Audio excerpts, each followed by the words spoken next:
Well, Norah, Derek, welcome to Global Tax Talk. Thank you very much for letting me come to Australia to record this. It's great to be with you. Let's talk about tax department transformation. For many MNCs, there are a huge number of factors now which are dramatically increasing the workload on the tax function. Global reporting burdens, for example, taking centre stage as Pillar 2, and some European initiatives come to the fore. Tax also needs to address the press for transparency, obviously now a major Australian issue as well. C-suites are wanting more tax insights for strategic initiatives around sustainability and other things. So for both of you, what challenges are you seeing now in the Asia-Pac region and beyond, and what's driving this need for tax transformation? Yeah. Well, look, I think you mentioned some of them. I see three probably main factors. I think one is just the volume of change that you referenced there, and the amount of regulation and change that's coming through. I think the second part is a lot of that change is actually coming with the need to invest in data and technology solutions to be able to respond to that regulatory change. So it's not just a case of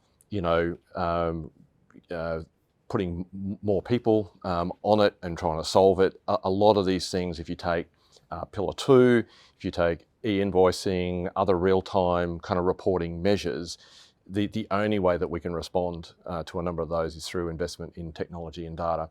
And then I think the third main factor, and Norah will pick up on a number of these points, I'm sure, is around how we attract and retain talent into tax roles. So, previously I think transformation of the tax function may have been a nice to have if you wanted to add value or be more strategic in the tax function. But I think a number of these regulatory changes is actually going to mean that transformation of the tax function is a must-have moving forward. And it's really interesting picking up on your comment about data, technology and talent. Mm-hmm. What we're seeing is there's a big skills shortage in the talent market. So even if a tax function wanted to put on double the number of tax people, the skills aren't there. I actually think tax functions should be looking broader than just the traditional tax skills. Coming to your point about data and technology, having people who understand how data goes into systems, how the systems work, how the processes exist around those systems, I think is going to be a key part of future tax functions. Right. But I also think the opportunity for the people already in tax functions is there's a wonderful opportunity to actually go up the strategic advice path, because there is so much complexity, particularly for multinationals, with so much change around the world. I do think by actually allowing the people in the tax function to give more strategic advice, actually it gives a much better career path for people than doing Excel spreadsheets, doing tax compliance, and letting the technology to do that in a better way, and actually adding real value to the company. That's a great point. Thank you, Norah. So Derek, let's shift gears a bit and talk about how tax is actually transforming to respond to these challenges. And so we're seeing this wide spectrum of change which is occurring, but there do seem to be some common themes. So building trusting and reliable data, as you were talking about already, that infrastructure is beginning to take center stage. That's the foundation for all tax processes. So while linking with the broader finance transformation efforts such as ERP and all of those things, it's not a perfect solution. In fact, it's more complicated than that. So again, what are leading tax functions doing to tackle these issues? And does that, looking across a very broad region that we're in, does that differ from in parts of the region? I think the companies that are doing this well are kind of taking a step back and thinking about how they want to construct or reconstruct kind of how they approach tax and how they build their function. So that might range from thinking through, as Norah said, well, what do we want our people doing? What's the core activities, skills, knowledge that we want to retain within the tax function? What's non-core and can be dealt with through shared service centres or outsourced providers? What are the things where we need to invest in data and technology around, and what are our options for that? Is it hooking into some of those finance transformation efforts and ERP projects? We see most companies can't solve 100% of their tax data challenges on the ERP. So what are their options, kind of just off ERP but connected? or do you use outsource providers and leverage kind of the investment that they're making at scale on technologies, and you kind of get access to technology through the outsource provider service arrangement. So we see leading tax functions thinking that through from a functional perspective, bringing a regional perspective, or both, and kind of reconstructing kind of the operating model for the tax function and thinking about how they want that to look moving forward to kind of meet their goals. Norah, the point that you already made about actually the challenges that recruiting talent and retaining them can, how formidable it can be.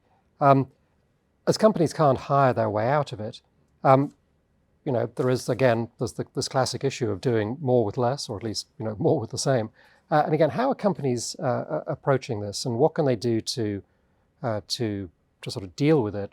And also, again, does this differ by territory, depending on what the talent pool looks like? So if I can take off from where Derek was talking about with the operating model, Sure. I think leading companies that I see actually have stand back and think about what they want their global model to be. Right. And that's kind of an umbrella, but then it's actually regionalised or taken down to a territory level. So to give you an example, a lot of the regulators in Asia Pacific are actually going through their own transformation. Right. So some are much more data, much more tech-enabled, much more real-time reporting, right. Whereas others are still on the journey. Yep. So when we're looking at talent, actually having that overview from an operating model perspective, so everyone knows where ultimately we'd like every territory or every country to be, yep. But then bringing it down to individual territories. And I think the skills do actually have to be within the territory. Right. Tax is still a very territory specific, yep. Putting Pillar 2 to one side. Let's do that. But a lot of, so for example, tax is, it's income taxes, it's indirect taxes, it's employment taxes. It actually, in many countries, it's pensions, yep. And that go through the same tax systems. So, but having that overview that actually says this is the target operating model that we want everywhere, and then allowing each of the territories to go on a journey that reflects the regulator, yep. Reflects where the business is at, I think is a really key point when you're then looking at, yep. Well, what talent do I need? So to give you an example, with ERPs in Australia, there is a lot of real-time reporting, particularly around payrolls. Yep. You need people who understand that technology and how things fit together. And they don't necessarily have to be tax people. So that actually expands the skill pool you can right. go to. Some of them are system and process people. So maybe if you were looking at something in Australia, you have a slightly different mix in your tax function. Right. Or some companies actually have a central team with those skills and the tax function uses them as needed. In other countries, it is looking at training your own. Okay. A lot more graduate programs, even though you'd like to go into the market to actually get people from the market, there is an acceptance that you actually have to do that when you can, but also train your own. Good. No, that's a great answer. Okay, so one final question to both of you. You work with lots of MNCs across the region, across the globe. What's your one top no regret actions that you're actually telling companies to undertake right now? Well, I won't go to people or talent. I'll leave that for Norah. But it might not come as a big surprise that I think it's related to data, or data, depending on which part of the world that you're in. But I think data is critical. It's going to underpin any automation or efficiency or standardisation or operating model change that you want to implement. I think secondly, regulation like Pillar 2 is just going to force us to solve data challenges. And then thirdly, if we kind of look ahead and we start to think about how we might want to leverage capabilities from Gen AI and the like, those capabilities are going to be, more effective if we've got our data organised so that we're bringing, the data and the knowledge capabilities of AI together. So I think that, data is, definitely a no regrets move for a tax functions. Doesn't mean that it's easy, but it's foundational to kind of how we're managing tax today, but also how the function might evolve into the future. And I think taking that data forward, my key piece of advice is let technology do what it does best, so your people can do what they do best.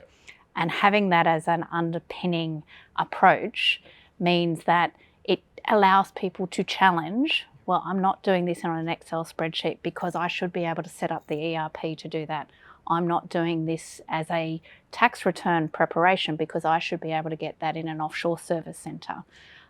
So my one piece of advice, let technology do what it does best so people can do what they do best. Look, thank you both very much for joining me. I'm also delighted to have found an alternative to tomato. I'm now going to do the data. But it's been great having you with us, and we will look forward to having you back. And join us again soon on Global Tax Talk, so you stay Global Tax ready.